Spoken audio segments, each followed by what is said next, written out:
श्रीमती रमीला खरडिया।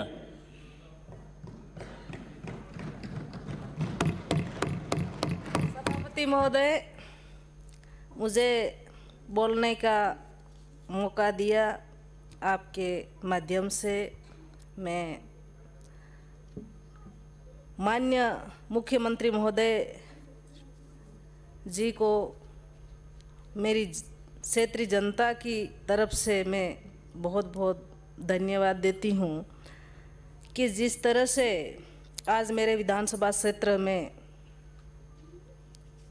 आज जो राजस्थान में जो गाज गुजरी है, वो गांधीवादी नेता आज पूरे राजस्थान की जनता, सभी कर्मचारी, सभी अधिकारी उनकी गुण गा रहे हैं। ऐसा नेता राजस्थान को कभी मिले नहीं।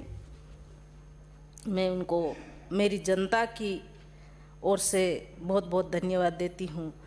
जिस तरह से आज मेरे विधानसभा सत्र कुशलगढ़ में जो सीएसी है, उस सीएसी को 100 बेड थे, उनको उन्होंने 50 बेड किए, तो मैं बहुत बहुत धन्यवाद देती हूँ। जिस तरह से 100 बेड से 50 बेड बढ़ाए, 150 बेड हो गए, सॉरी। जिस तरह से सभापति महोदय, मेरे विधानसभा क्षेत्र में मैं माननीय मंत्री महोदय से ध्यान आकर्षित कराना चाहती हूँ कि अवगत कराना चाहती हूँ कि मेरे स्वास्थ्य केंद्र जो बना हुआ है कुशलगढ़ में, राजा महाराजों के समय का भवन बना हुआ है, वो जर्जर अवस्था में है। माननीय हमारे मुख्यमंत्री जी अशोक जी गहलोत साहब ने स्वर्गीय खड़िया जी की पुण्यतिथि के अवसर पे उन्होंने भवन की घोषणा की थी। मैं आज उस भवन की बजट देने की घोषणा करें, और जिस तरह से आज इस भवन बहुत पुराना है, तो इसलिए मैं आज कहना चाहूँगी कि इस भवन को मुझे सख्त आवश्यकता है। और मेरे विधानसभा क्षेत्र में 3 सीएसी हैं, कुशलगढ़, सज्जनगढ़ व डूंगरा सोटा में। तो डूंगरा सोटा में भी बहुत पुराना भवन है, उस भवन को नवीनीकरण किया जाए। और जिस तरह से आज मेरे क्षेत्र कसारवड़ी में पिछले बजट में माननीय गहलोत साहब ने बजट में घोषणा की थी कसारवड़ी की सामुदायिक स्वास्थ्य केंद्र क्रमोन्नत करवानी, तो अभी तक उसकी कुछ हुआ नहीं है। जनता की आस लगा के बैठी हुई है। बिल्कुल मध्य प्रदेश और गुजरात की सीमा पे लगता हुआ एरिया है, आए दिन उसकी घटना घटती रहती है। और हमारे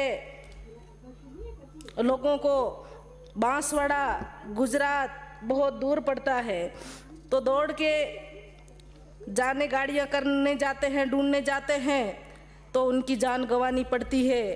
तो इसलिए मैं इसकी मांग करती हूँ कि जो पीएससी हैं उसको सीएससी में क्रमोन्नत की जाए।